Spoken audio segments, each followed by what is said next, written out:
This podcast is recorded on the land of the Bunurong people of the Eastern Kulin Nation. We'd like to pay our respect to elders past and present and acknowledge that this land was stolen and never ceded. Welcome to Let's Talk Teaching, the podcast created by teachers for teachers. Now, when we think about trauma, we can think about a range of different experiences that can impact people in different ways. So I've seen examples where people talk about school bullying as an example of trauma. And I think the important thing to remember about trauma is that trauma is less about the type of event, and it's more about how you experience the event and your interpretation of the event. Not every challenge in the classroom can be explained by behaviour or learning alone. As the focus on student wellbeing continues to grow, so too does the pressure on teachers to respond effectively in complex situations. For many educators, where they started to work in this space, because we have no training in the initial teacher education, so they're not taught what they can do. So if it's their first time to work with trauma-impacted children, they sort of really lost in what is their responsibilities. While these moments are often approached through behavioural wellbeing strategies, there's a growing focus on the role trauma can play and the need to understand what's happening for students, not just respond to the behaviours we see.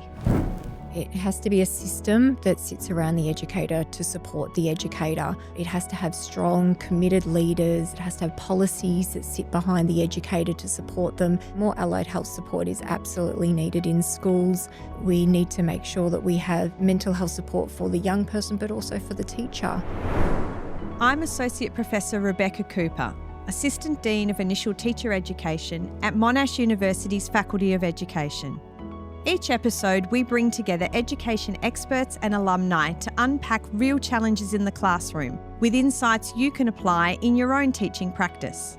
Joining me today is Associate Professor Emily Berger, an educational and developmental psychologist specialising in trauma-informed practice, and Yihan Sun, a PhD candidate researching how trauma-informed approaches can be applied in early childhood settings. Emily, there's a growing awareness of trauma-informed practice in education, but can you just start by telling us what exactly does that mean and what do teachers need to understand about it? So trauma-informed practice takes decades of research and understanding about the impacts of trauma that can have on people's lives. So it's a way to understand and respond to people who've been exposed to trauma, giving the skills and strategies to educators to be able to respond and support young people, students and families who are experiencing or have experienced a traumatic event in their life. It focuses on helping them to understand the prevalence, to understand the impacts of trauma, so how trauma can impact social, emotional, behavioural learning outcomes, and then how to respond in a proactive way that helps to mitigate some of those negative impacts that young people have when they have experiences of trauma. So in these sorts of situations, Emily, what do we mean by trauma? Trauma can be any range of things, and the research is definitely becoming broader in our understanding of trauma. So we used to think about trauma as being something that was life-threatening, certainly abuse in childhood. But now when we think about trauma, we can think about a range of different experiences that can impact people in different ways. So I've seen examples where people talk about school bullying as an example of trauma. And I think the important thing to remember about trauma is that trauma is less about the type of event, and it's more about how you experience the event and your interpretation of the event. So that's where I say it can be quite broad what types of events might constitute a traumatic experience, because it's more individual how I experience it, how I understand it, how it impacts me socially, emotionally, behaviourally and cognitively as well. So there's certainly research that's showing some nuances in people. So students with disability, for example, might experience a traumatic experience and have different effects than someone who maybe doesn't have a disability. So we're learning more and more about some nuances between people as well in terms of their experiences. Does that mean that if it's so broad and can be so broadly understood, does that also mean there are some misinterpretations and misconceptions out there around trauma-informed practice? There can be, I guess, some misinterpretations of what trauma-informed practice is. I think probably the biggest misinterpretation, or one of them, is that trauma-informed practice is just for those who have experienced trauma. I think because we do take quite a broad lens of what it means to be traumatized or experience a traumatic event, we can argue that all of us at some point in our lives will experience 1, 2, 3, 4 even events that could be considered traumatic. So I guess what we try and argue through our research and our work in trauma-informed practice is that trauma-informed practice is actually for everyone, and it has benefits for everyone as well, regardless of the type of trauma, how many traumas you've experienced. The underpinning components of trauma-informed practice can be beneficial for everyone. So, Yihan, if we're moving into the classroom space, what might we see if we're observing trauma-informed practice? What might it look like? I think Emily has touched on a lot about how trauma-informed practice is not trauma-specific. So we really need to distinguish and differentiate these two types of approaches. And educators are not trying to be therapists. They don't diagnose. They don't provide this therapy to children. But what they do is really at the universal level to create a trauma-informed relational environment so children feel relationally safe, and trauma-informed physical and sensory environment so the space is safe for children to grow and learn. You've just said that they're trying to grow an environment that's physical, that's sensory, that's relational. Mm-hmm. Can you unpack those for me? So what do you mean by that physical environment? What do you mean by that relational environment? Can you tell us a little more about what those environments might look like? I think Emily just described what trauma-informed approach is, and a lot of us really take the 4 R's of a SAMHSA, like we realize what's trauma and the impact it can have on the child's development. We can recognize what kind of behaviors are possibly being informed by trauma, and we respond via whatever different ways, and we resist re-traumatization, that we identify triggers and we prevent that. So the trauma-informed relational and physical and sensory environment really sits between that respond domain. Okay. So it's how we respond to these children. So at the relational sense, we talk a lot about how educators' self-regulation abilities are really matters, how that enables them to have the psychological capacity to co-regulate with the child if the child is reacting strongly, or if they see the big behaviors coming out of the children, and they can stay calm in that really heated moment to co-regulate with the child to further support their children's self-regulation. So for that, I think that's an example of how that is a trauma-informed relational environment. And for trauma-informed physical and sensory environments, really observing children, getting to know the children, identifying what might be the potential triggers, and actively prevent that to be happening in the classroom. In my prior interview with an educator, she pretty much said we avoid any Halloween stuff because that's when the trauma happens for one child in that room. So I think that's an example of how we build a really great understanding and knowledge of the child experiences and the triggers, and we actively prevent that and provide a safe environment for them to navigate. Yeah. You mentioned before that notion of co-regulation for the teacher. So I feel like and you also mentioned before that, teachers aren't therapists, right? So I feel like there's a bit of a balancing act there for teachers to sort of think carefully about that space. So what are some ways that they can sort of make sure that they're not sort of blurring that line whilst also maintaining their own sort of need for psychological safety, I suppose, and self-regulation? I think it's a really important point. And one point I'd like to bring up is that teachers are already doing some really great work in this space. And I think time and time again, we talk to teachers and they say, I don't know much about trauma-informed practice, and I don't know the principles, or I haven't read all the theory around trauma-informed practice. But then you ask them, well, what would you do? Like, just simply, what would you do with a young person that you knew who was having a hard time at home?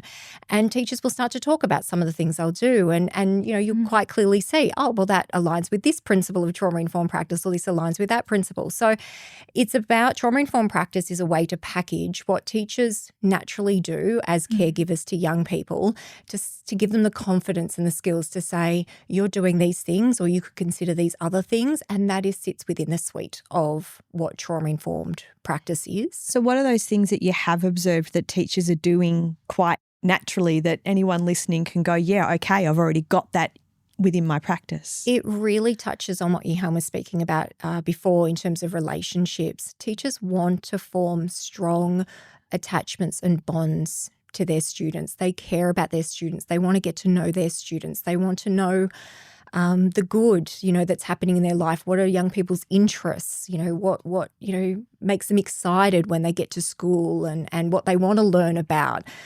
So teachers are naturally attuned, I think, to wanting and being curious and caring about young people and about their students. And I think, as Yihan has touched on, we would say that relationships and that attachment is a core pillar and the most important beginning pillar of being trauma-informed. And so already teachers are halfway there just by nature of, who they are and how they approach things with young people.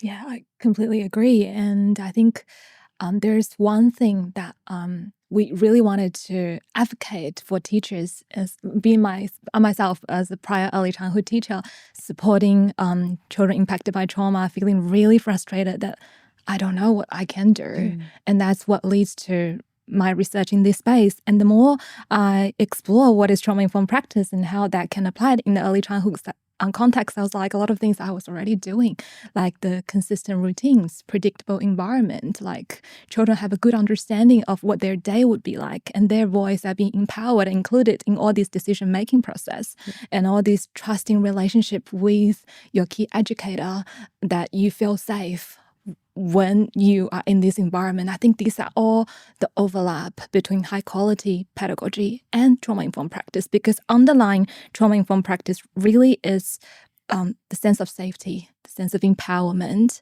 I think that's what teachers already do, and they've done a great job. Yeah. So you're highlighting those sort of natural skills of that the teachers have, and also their ability to kind of observe and see how students are reacting within the classroom. So what is it that teachers should be paying attention to in terms of recognising some sort of trauma-related need within a student in the classroom? What might be those sorts of points of need that a teacher might observe? I think there's no one easy way to answer this, because our trauma, what traumatizes us and our trauma experience is so individual and different for everyone, and it can change from situation to situation. I might feel triggered in one classroom but maybe not in another. I might have a safe relationship with one teacher but maybe not with another. What I always say in response to that is we're looking for change. We're looking for changes in how a young person is responding, and it can be across a range of different areas, as I said, social, emotional, behavioural, academic. We're looking for changes in a young person and how they seem to be. And so this is where a good piece, well, an important piece of trauma-informed practice is remaining observant and curious. And again, you can only do that when you have a close relationship with the young person as the grounding to notice that there is something that has shifted. And the teacher might not know what shifted, and that's okay, but that something shifted. And I'm just going to be curious and continue to watch and observe and just see how things evolve over time. So, Yihan, have you got an example perhaps where a teacher has observed something and then responded in a way that is trauma-informed? Yeah, of course. I think I just really wanted to pick up on what Emily has previously mentioned, like the change itself could be the first step. And if we're looking at the recognized point of view, how we could recognize that behaviors might be trauma-informed, because behaviors are powerful communication of what children might be experiencing, because underlying the trauma-informed practice is the mindset, the curious mindset that we wanted to know what's been happening, what the child is experiencing, what might the child be needing right now, and how we could respond to meet those needs. And some common trauma-related behaviors in early childhood environment we could see first, and the most common one and the loudest one, the hyperarousal, like those aggressive behaviors. I've heard many experiences from early childhood teachers that the behaviors can be really big, aggressive, and teachers use the word fear, and that struck me quite a bit when working with those behaviors. And that's obviously very common. And another one usually got under the radar is some children can appear withdrawal, like they don't want to participate in anything, they just want to hide on the table. Some children will display some regression behaviors, like going back to nappies, and not normal affection seeking. So these are all possible behaviors that you need to be curious about to explore. Why is that? Why is that change? What might be triggering these behaviors? And a lot of time we say the underlying reasons for this are what we say fight, flight, freeze, and fawn responses. It's not the child deliberately wanted to do that behaviors to make your day hard. It's their nervous system's under stress and they have no control. It's their survival mode. It's what they do to make themselves feel safe. And if we peel the onion, the underlying reason might be their disrupted attachment, unmet needs, or the triggers in that classroom environment. It could be the sensory triggers, it could be the environmental triggers, it could even be the relational triggers. For example, if the teachers raised the voice and they reminded the child of an unpleasant experience before, it might be triggering. So it's really noticing what is changing, be curious about children's behaviors, and explore why that might be happening and how we could change our way of response or way of teaching or interacting to make the children feel safe. I think I have a different example, and this is about the nuance that we were talking about, how it's different for everyone, is I've heard examples of young people who, rather than withdrawing or having behavioural outbursts or, changes in their academics, they actually become more studious. They seek approval.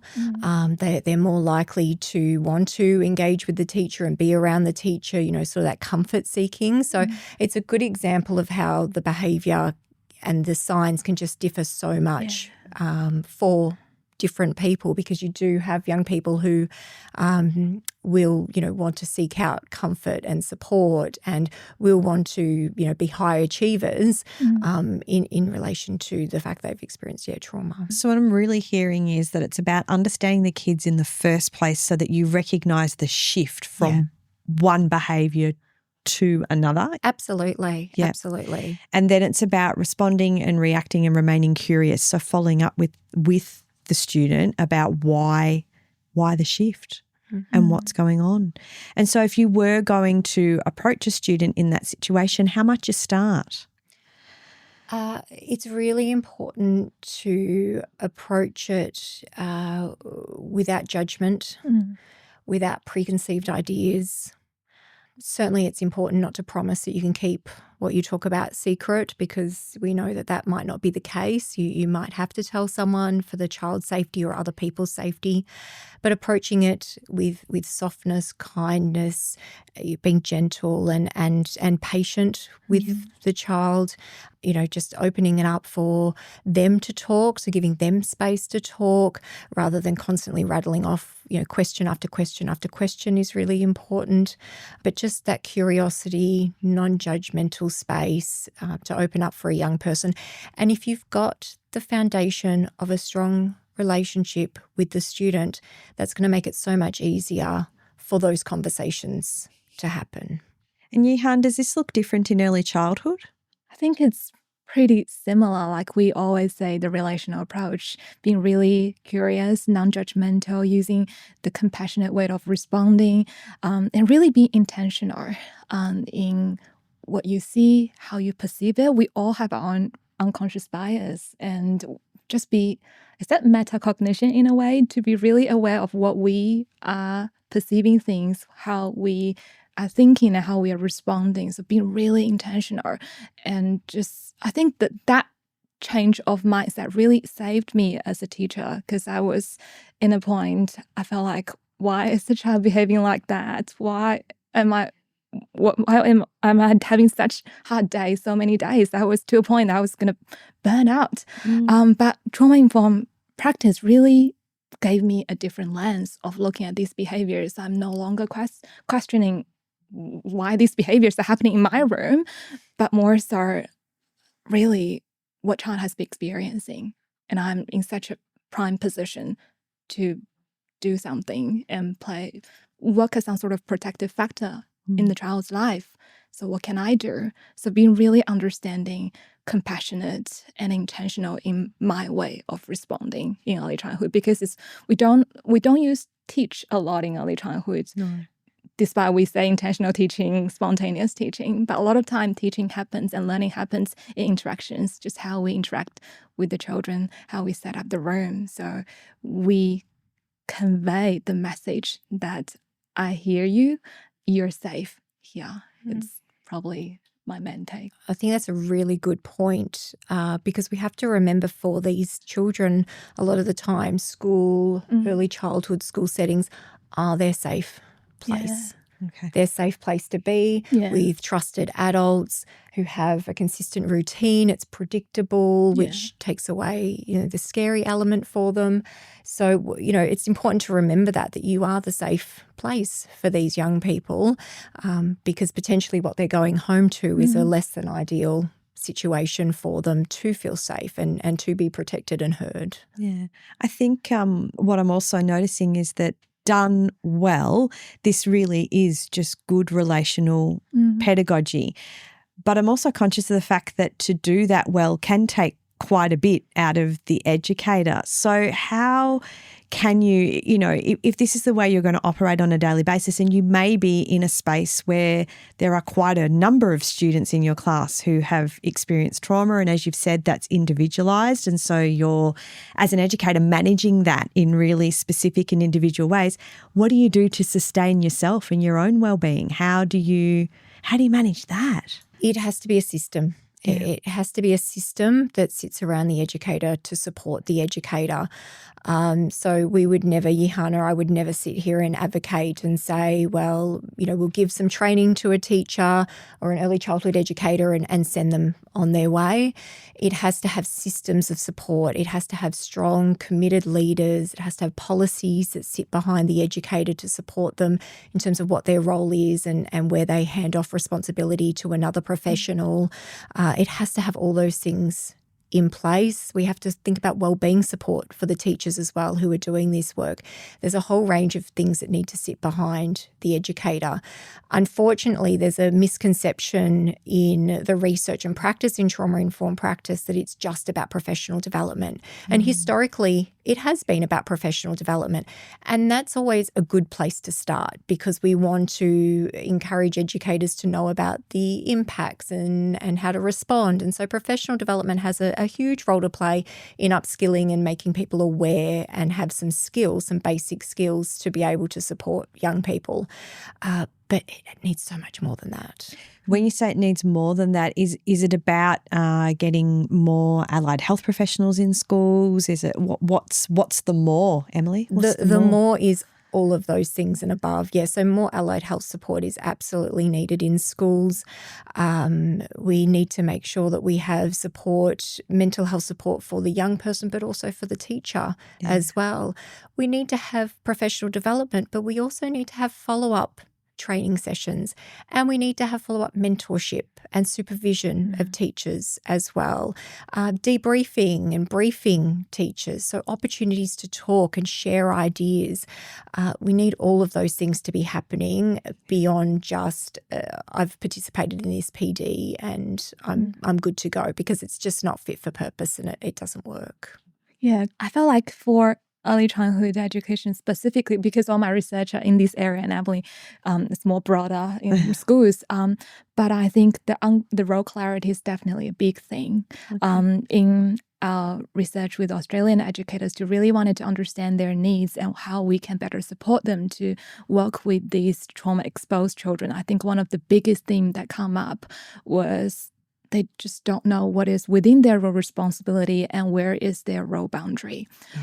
For many educators, where they started to work in this space, because we have no training in the initial teacher education, so they're not taught what they can do. So if it's their first time to work with trauma impacted children, they sort of really lost in what is their responsibility. So I think having a clear responsibility guide would be really helpful. And then for those educators working in really vulnerable communities, the percentage of trauma can be really high. The amount of pressure, the emotional work, day in, day out is huge. We have to acknowledge that it's challenging work, it's tough. And for these educators, they're really good educators. They wanted to help, but they tended to do more than they should a lot of times. So I think having clear boundaries also would help with their well-being, but we don't have an answer. We've been exploring through multiple research, multiple studies, co-design workshops. We have no answer so far, but I think that's an area we need to keep exploring. And when we talk about role clarity and role responsibility, that is often when we also bring in the lens of cross-disciplinary collaboration.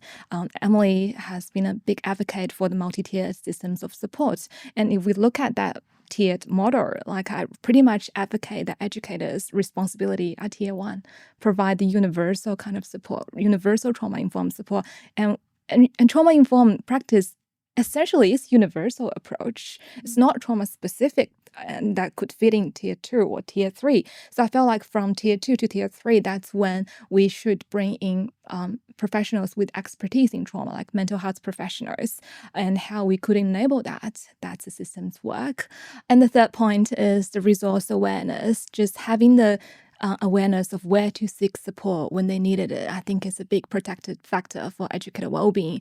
And we're trying to help by compiling a list of available trauma-informed resources in Australia and internationally. So educators could have a reference point, at least knowing where to seek support when they needed it. I think that would help with their well-being because they come up a lot in our needs assessment study, and resource awareness is a factor so strongly associated with educator well-being. Yeah, I know our pre-service teachers here at Monash do have some of them have the opportunity to have a professional experience that is particularly trauma-informed and works in schools that are using trauma-informed practice. And I know that's one of the bits of feedback we get from them is that it's being aware of who they can seek help from and what they can seek help from and where that exists, just where it sits. So I think that is a really, really important piece of just being able to be active with the trauma-informed practice in the first place, but then making sure that you're not overstepping that point of your skill set, but then making sure that you are finding ways to get students the help that they will need. And that's where, when we were talking before, that's where it's really important to have this multi-pronged approach. You know, we talk about a whole school approach, to have a multi-pronged approach that, yes, students can have those experiences on a practicum experience, or they can participate in PD and they can learn a little bit about the roles and responsibilities, or there could be a policy that talks about the roles and responsibilities and delineates between those, which is another effective approach. But also we need to continually talk about it and give teachers the opportunity to talk about how they responded and would I have done it differently. So reflective practice, could I have done it differently? I feel like I would have done this differently, or maybe I just overstepped just a little bit there, or maybe I could have done more. These are not easy decisions to make, and we are asking teachers to do things that are challenging and challenging conversations to have. And as we've mentioned before, it does differ depending on the student and the situation. So teachers need to be given an opportunity and a platform to explore ideas, continue to build their professional practice in this area, rather than just one experience and that's it, and we feel like you're ready to go and support the plethora of experiences that is trauma. I think there's a space obviously for just teacher talk and almost a sense of communities of practice within schools, working around trauma-informed ideas, and that opportunity, yes, professional learning, but that opportunity of almost self-directed professional learning for the teacher to perhaps try things and just have the opportunity to be able to debrief them. I think there's been some good examples where people quite often refer to them as champions in schools. Yeah. And so it does take dedicated teachers who are quite often doing this work, trying to bring teams together, trying to build trauma-informed practice in their schools. It doesn't stop at professional development. It grows, and it can grow to be something amazing, but it does take the dedication of teachers, and quite often they're referred to as being champions of trauma-informed practice. And then from one champion or two champions, teams can grow and motivation can grow in this space. So, Yihan, if there was something you wish school leaders knew about trauma-informed practice, what would it be? That's a good question. Emily, I'm coming for you. Yeah. I just wanted to add on to that before I answer that. I felt like there's a role of clinical supervision that we could explore, because working with trauma-impacted children, which is different from trauma-informed practice in a way, but working with trauma-impacted children is emotionally demanding work. Other professionals like social workers and mental health professionals who do that type of work, they get a clinical supervision. I think that's a layer of support for teachers, which we don't have, and teachers spend sustained amount of time with these children. I think that's definitely an area we need to look into. That would be really good support for teachers. And for school leaders, of course, we know without organizational change, individual efforts, it's very hard to sustain. We have great teachers wanted to do great work, be champions in trauma-informed practice, but without school, like organizational policy support resources to enable that to be happen, it's really hard. So I think school leaders equally should be trauma-informed. Like everyone's on the same page, just like Emily said, the whole school approach, everyone's on the same page, shared language, shared lens of looking at children's behavior, clear policy, clear referral process, established collaboration with external mental health organizations. So when teachers needed support, it's right there. I think make the whole process easier. It's probably leaders could do to make teachers' life easier. I completely agree. So I think leaders need to be across all components and really leading from the front in all components of a whole school approach. As Yihan said, in terms of developing policy, promoting professional development, promoting groups where people can come together and talk about their experiences and continue to learn. So opening up space for teachers to be able to attend professional development and attend ongoing supervision. Some of the research that we've done has also shown that teachers find it would be helpful as well if school leaders were trained in debriefing, and so supporting that debriefing process. The other thing I think is really important for school leaders to be on the forefront of is promoting and supporting teacher wellbeing. We touched on the importance of teacher wellbeing in this space. And so school leaders need to set a good example of supporting their own mental wellbeing as well as supporting mental wellbeing of teachers. So what initiatives are in place in schools? What policies are in place? We have a student wellbeing policy. Do we have a teacher wellbeing policy? Those two things should go hand in hand. Yeah, I think it's really a parallel process, just to add on that, like how teacher experienced in the school environment really translates to how children experience within the teacher. So the school environment created by the school leaders with all these sort of supports to support teachers both professionally, to have the capacity to work with these children and psychologically to sustain their work and be well, to have the capacity to co-regulate when needed, it's really going to impact on how teachers show up for children. So it's really a parallel process. Yeah. So, Emily, if you're a school leader or a teacher who's wanting to find out more about this or make a start with bringing trauma-informed practice into your school, where should you look? I think the best place to start is with our trauma-informed lab that we have in the faculty. So we have the Trauma-Informed Education and Research Impact Lab within the faculty. And within that lab, our sole mission is to add to and improve the evidence-based practice around delivering trauma-informed practice in schools. Unfortunately, there's a lot of programs out there that aren't evidence-based. And so our mission is to add evidence-based where there isn't any.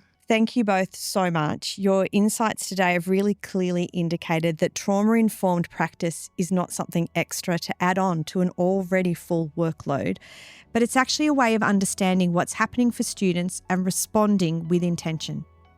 When students feel safe and supported, they're better able to engage and learn.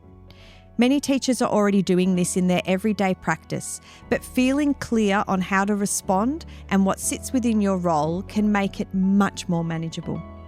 And it's not something teachers should carry on their own. Real impact comes from shared responsibility, strong systems, and the right support in place for both students and educators.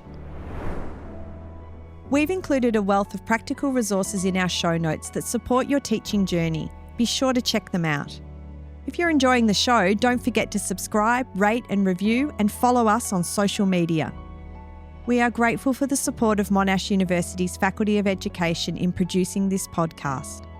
For more information on short courses and undergraduate and postgraduate study options, head to monash.edu.au/education/learn more.